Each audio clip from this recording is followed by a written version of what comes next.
Thank you, Lord. Salamat.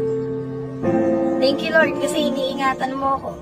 Salamat, Panginoon, kasi yung magulang ko hindi mo hinahayaan na magkasakit.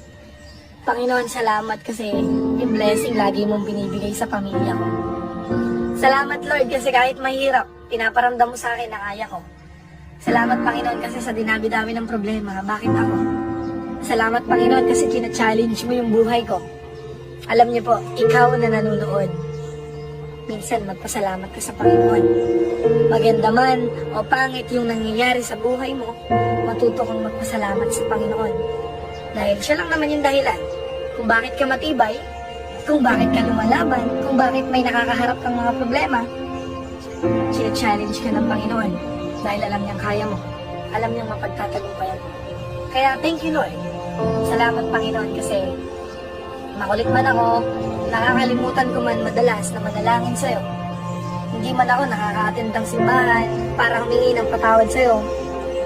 Salamat kasi lagi kang nandyan. Ginagabayan mo yung pamilya ko, binibigyan niyo po ako ng lakas, tinutulungan niyo po akong bumangon. Kaya bago po ako magtapos, gusto kong iwan sa inyo to. Magpasalamat ka sa Diyos, may kailangan ka man o wala.